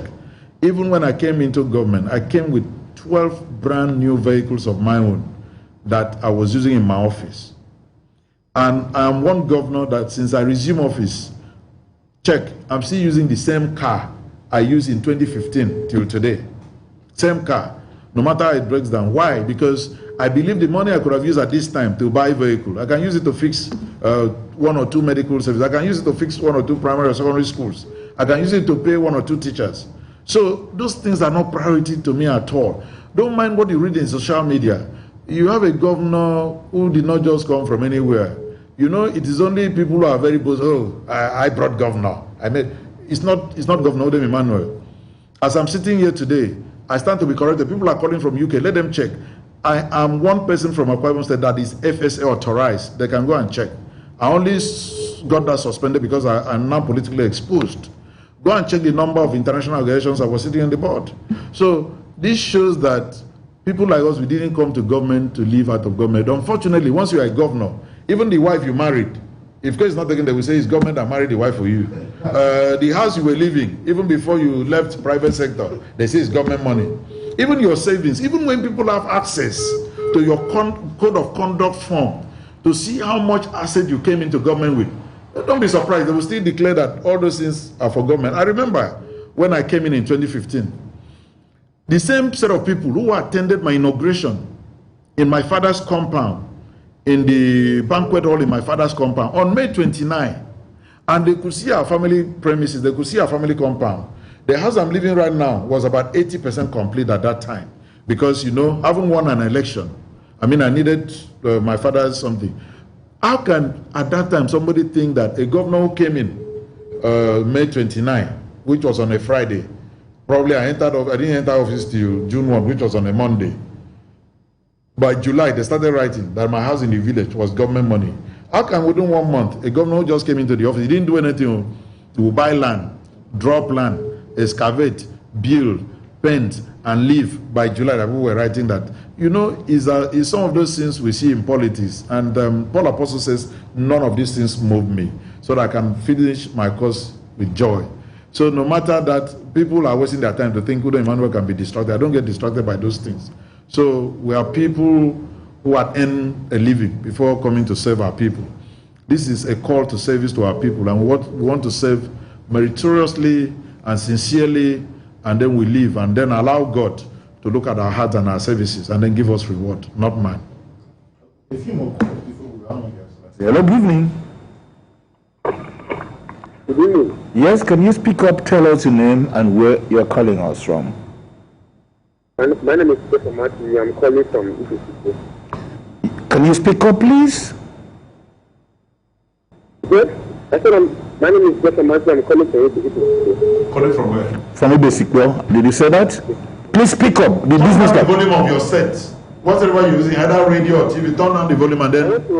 I want to first of all thank my able governor for all the good things he has been doing in this very state, especially the ongoing as the executive man.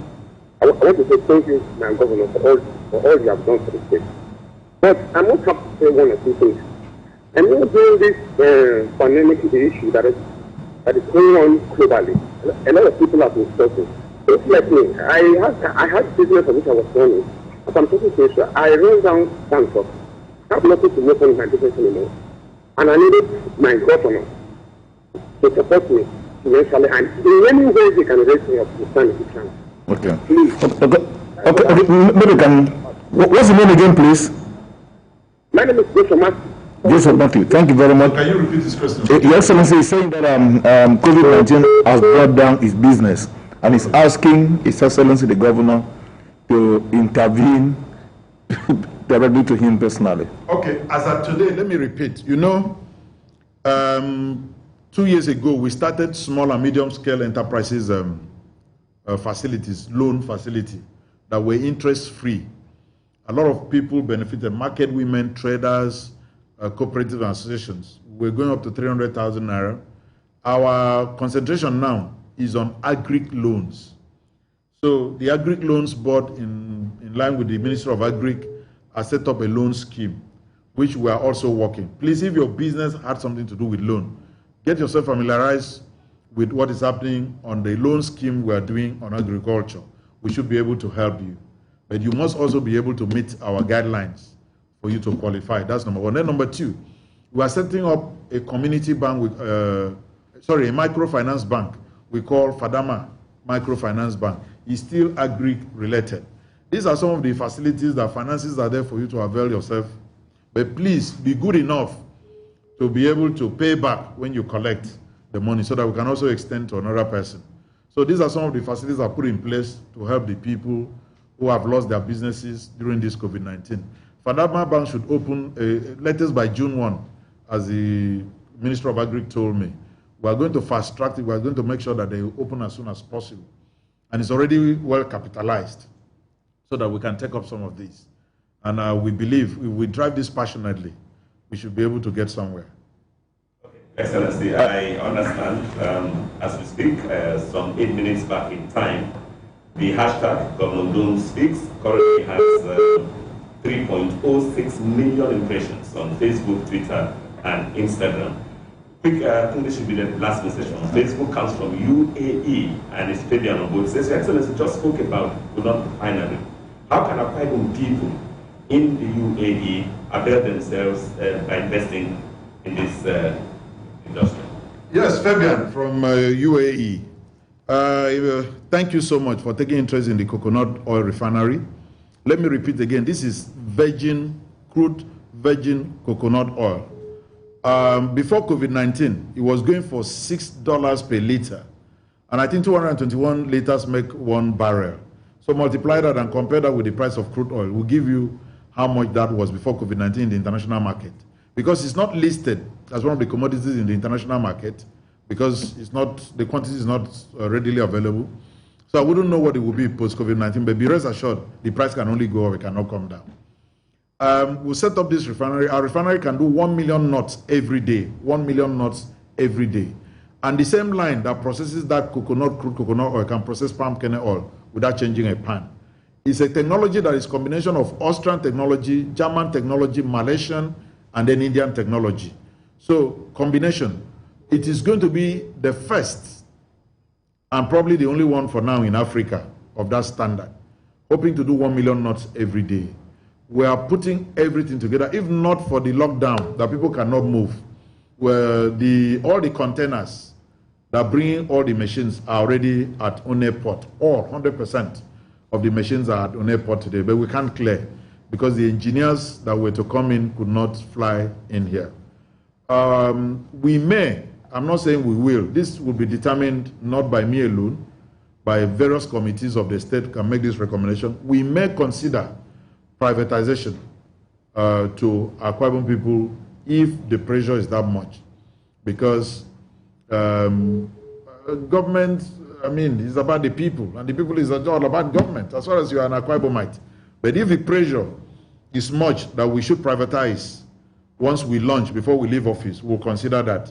I know so many of you, not only you, so many Akwa Ibomites, even especially those in the diaspora, that know the value of virgin coconut oil, have come up to tell me that they would love to invest. So if we have to do privatization of the St. Gabriel's coconut refinery, we'll do that, but everything must be in the interest of Akwa Ibom people, and we must also protect the interest of a common man who probably might not be able to buy shares. But if we find a way to do that, I think we'll let you know. But for today, let's start it first. Let's get it running. Let it start producing oil. I want to also gladden your heart to let you know that even if we produce 100,000 tons of oil per week, we'll have off-takers already. So we might not even have it available in the market. We have off-takers already. And because you are dragging me back to business, let me also use this to talk to Akwa Ibomite. I am made to understand that even the flour mill, the big distributors are not Akwa Ibom people. Please let our people take interest in businesses. I mean, those, without sounding immodest, King's Flour Mill in Akwa Ibom has the latest technology in flour milling. Latest technology in flour milling. Ask those who are into flour milling, they will tell you. In terms of quality, they have the best quality today in our market. So they can't even meet demands. But when I just, it's not owned by the government, it's 100% owned by one of the biggest flour millers in Europe who came to invest. So, but when I talked to them, they said that a lot of people who are big distributors of their flour mill are not Akwa Ibomite. That in fact they have somebody from a neighboring state who deposits as much as 500 million naira in advance in order to get the product once it's coming out of, because of quality and what they have there. So I want to say that our Akwa Ibom people should also take interest in some of these. That's how also the plywood factory, we learned the lock of woods supplied there. A majority are not also from Akwa Ibom people. These are low-hanging fruits that they can actually make easy money from. Because once you supply the lock of woods, you get paid. Then they use that and process and get plywood. And our plywood also sells a lot in the market. So some of these industries, especially the cottage industries, are set up for Akwa Ibom people. For example, you don't need to go to anywhere to go and buy plastic. We have plastic company. That one is 100% owned by the government under a SMEs scheme. And right now, side by side with that, they are setting up one of the best quality toilet roll factory. Almost every person uses a toilet roll. So the demand is going to be high. So let Akwa Ibom people also make use of some of these cottage industries, and so that we can grow our domestic economy. James, I can see you want to ask me the last question. Yes, Excellency. The time is almost over, but then from the question people are saying, I want to be free when I go out of this place, Excellency.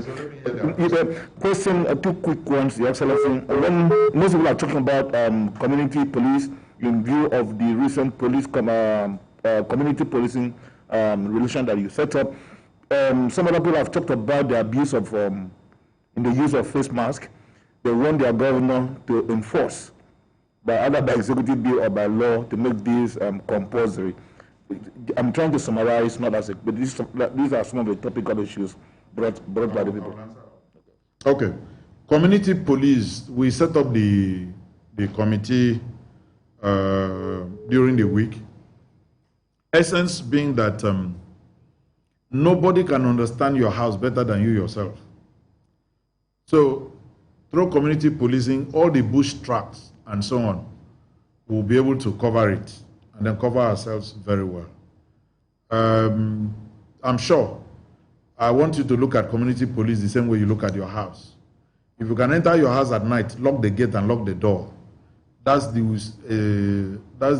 mindset I want you to use on community police. Because if you enter your house, lock the gate, lock the door, what are you doing? You're protecting yourself. So if we have community police, primary concern will be to protect ourselves, protect our environment, protect our lives, and protect our property. Nobody, if I can come back to vernacular, let me cheat those who are not from Akwa Ibom. I will offend them, let me cheat those who are not Akwa Ibomite. It is only a we them agemu soredem mboritarisen awesien gegu soredem mboritarisen so kempo ka isomi ke Nigeria frame ana yemusom he build community police so that he carry protect them, he protect me wangen, he protect mbionyen. He did now couldn't use NK. Mewotori, he overrun him. Nyiri mutong bontroba. Agboro make up center and go ben kapiko mbakaru no wori to Akwa Ibom. Ya nyero ngo dat magiko Akwa Ibom mbo. Ku kapa center no wori kupiko Akwa Ibom nyero do west rufa. So community police is essential, and be rest assured that it will not be abused. I can assure you that. People are talking about abuse of first markets. I think I've spent so much time on this. And let me say here, a whole lot of, if I can borrow from Ben Bruce, it's a common sense. A whole lot of common sense will come to play on the use of face mask, because it's a very simple hygiene factor here. Akwa Ibomites are known for cleanliness. Akwa Ibomites are known for people that love themselves. I know you love yourself, so because of that, you keep high-level hygiene around yourself, around your home, and around your family. So I cannot exhaust everything about use of face mask, but please, a whole lot of common sense will come to play here. I said so. Keep it personal. If it's the one that is done with a cloth, wash it, iron it on daily basis, and make sure. And it doesn't make sense when you wear it. When somebody wants to talk to you, the person pulls it and opens the mouth. So there's no sense of wearing it. When somebody wants to talk to you, let the person cover his mouth before he talks closely to you, using the face mask, and cover his nose as well before the person talks to you. It is only myself and Donald Trump that were allowed to talk like this without using a face mask. Only myself and Donald Trump. So, because we don't get close to people when we are talking. But anybody I'm going to talk to, once I'm getting close, I cover up to my nose. That's why you see me carrying my own all the time. So, without any, do you have any question? Yes, Excellency. Just one more. One more. Somebody can you come tight in a time video. We can go before when you open the program, you're very analytical in English. My import and a book and when I maybe Ben Kempo Tempo coffees or Tani coffee contact and on. So the idea on book and dine among coffee and cookies and ya came moving and like to be my governor. So, okay. To obey my boss for today, Michael Bush. Kempo coffee. Ido COVID-19 going now in coffee. Coffee is now security. In fact, 80 to 90% of it are that security. And I'm yenam coffee. But me kono you. Kem mono kono ken join by rock state do say my kono. So by my the moto what? Engineering bin ante what? Moto number one of the suspect. So security will go after it because of coffee. That's number one. Number two, Ntunkambio was giving me use to the name. You know, more media in you bamboo the unfin no, except I hope profit and firm idea, you know. So, who saki nearly for no more, and if you get the bookie no gedo, a mean, I mean, swanning to me at Tibo, he might go for Doris Rufo. So that Mewo, Eddie can Karuta near me, even a come and I'm saying Binama, a dog me no, and so on. Then also, you know the compound for a folk who's only what I do. Anybody around the area, you know, because of the way they want to for. So, who expose them for? And I'm Bama, Yamawedi on. Casey now, me and the government TT. Urabo Yogedo, me try TT. Edi mum, enjoy Manowo. Sigby Nam enjoying boy, me mum TT. Only Bama security. You see, Danga, and I do when I quite a good roof. So, minimum, Joe were 80. So, who name them for? Senator Mendio. In yes, and a worker, Imiboke nightclubs are open. Bar who open. Matama who open. A gonna you. More open your police woman. May be at bed. Yana, better be at finish them go. So, Boundon could see now because. Iniemi ido inia ibada ga seba ibi nu itemika da ga seba do usokuso ibi do kuno yoke then kufabasi na am gbon. Let me announce this again. No church services tomorrow. Our team will monitor. If you run a church service, you are disobeying the law. The Bible you're going to preach does not allow you to disobey the law of the land. Please, don't go against the law of the land. The Bible does not permit you to do that. If you do that, we'll arrest you. Don't come and tell me governor arrested a pastor. I will arrest you tomorrow if you hold public church services. Go online, do your services, let people follow you from where they are in different homes. After a meeting with Khan will tell me when churches will open and which church will open. Any church that meet sorry, that church, you had to make a meet. I want the embassy, Uber visa. Amaro can bomb Vicam, you know, for the Mayon, bomb for Magan, for the America. So that'll be bad. Can be determined in the church will be open, you know me. And menam yadion, number of cases.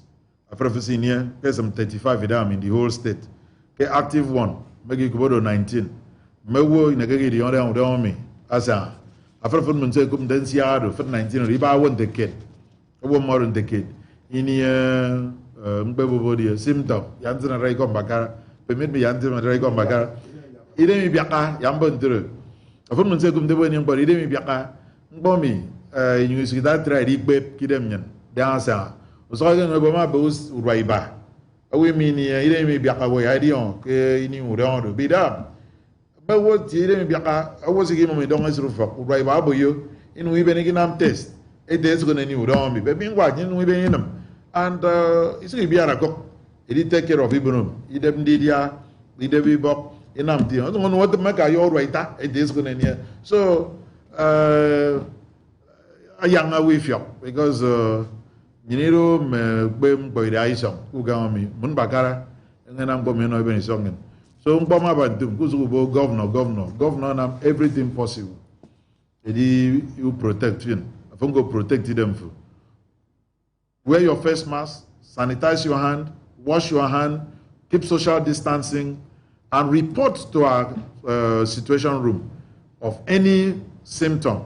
We have close to 50 medical experts running 24/7 at our situation room that can assist you at any point in time. Please, warning for those who are also calling us just to play pranks. Don't call our situation room to play pranks. We use your phone number to trace you because we are not to play pranks there. You're wasting valuable time of medical experts. Some people just call and say, oh, I just called so that you can send me palliative. We are not joking with that situation room. Please don't play pranks on us so that it doesn't seem as if we are high-handed. And I want to pray that God Almighty will keep Akwa Ibom safe and that our people will not panic. This thing is not a cause for panic. God is helping us. Our recovery rate, I've said so, at our care center today is 100% of those that we are putting in the care center. God will continually help us. Will not allow this thing to ravage us at all. Every life here will be saved by the grace of God. But please, faith without works is useless. As we have faith, we must put things in place. Everybody must go back to farm. This is a planting season. You can't miss farming this season. Rain came on time. Our soil is quite fertile. We have a fertilizer blending plant. Very soon, when we finish planting, I'll get into the area of fertilizer. So we'll know what to do. But plant phase, we'll get back to you on fertilizer and then the maintenance of what we've planted so far. I want to thank all of you, and I pray that God will keep us safe, God will protect Akwa Ibom, and God will prosper all Akwa Ibomites, wherever they are. This one, no matter where you are. A lot of people have called me today from Saudi Arabia, from United Arab Emirates, and from all over, UK, US, Canada, everywhere. Wherever you are, the Bible says, whatsoever you do shall prosper. And I pray this shall be the portion of all Akwa Ibom people. That even if you're selling pure water, people will not buy any other water until your own finishes, so that you can prosper as an Akwa Ibomite. We pray for the peace of the land also. God bless all Akwa Ibomites. Thank you. Bless the people of the state. But on the personal note, I'd like to say that you are a commander of a very important army against a very important enemy, COVID-19. Your Excellency, this army has been seen from the microscope of so many people. You've shown stout leadership, Your Excellency. You have shown your commendable ability in leading the people of Akwa Ibom State right. People are seeing you win this war, and are praying that you shall continue to win. And on a very personal note to Your Excellency, I'd like to commend you for the miracle of Itumba. I know Michael Bush will smile because that's run. But Akwa Ibom people are very proud. Nigerians are proud. The World Health Organization is very proud. Your Excellency, I'm going to end this program on a very light but serious note. An English teacher, Mrs. Margaret Godwin-Etuk, I never wanted to read this, but I'm going to read it to end this program. He says, God will bless your father for being a very good teacher. She says, she has listened to the governor speak, and he has not made any grammatical blunder. So, for instance, most people are bound to say, no better. But she's proud as an English teacher to hear a governor say, much better. Margaret Godwin-Etuk, I think that's her name. I want to end on that very bright note, Your Excellency. Thank you for giving us this opportunity to share with you. Thank you, Your Excellency. And then on behalf of every one of us here who helped to make this program a success, Margaret Bush, thank you very much. And I'd like to appreciate the presence of the chairman of Akwa Ibom State COVID-19 and the secretary to the government of Akwa Ibom State, Dr. Emmanuel, the commissioner for health, and of course the incident manager, Dr. Dominic Wukpen, of course not forgetting the executive producer of this program, Sir Charles Udom, Commissioner for Information, of course the Chief Press Secretary to the Governor of Akwa Ibom State, Ekere Udom, then the DG of AKBC, Pastor Nitupe, and the other leaders of all the radio stations in Akwa Ibom State, the General Manager of Planet FM, Comfort FM, Inspiration FM, Passion FM, Atlantic FM, and of course Excel FM. I thank you all for joining this program, and on behalf of Michael Bush and all of us here, I say thank you very much. Continue to believe in Akwa Ibom State. Believe in your governor. And of course, as the governor promised, who knows, in 2 weeks' time, the governor will speak again. Good evening.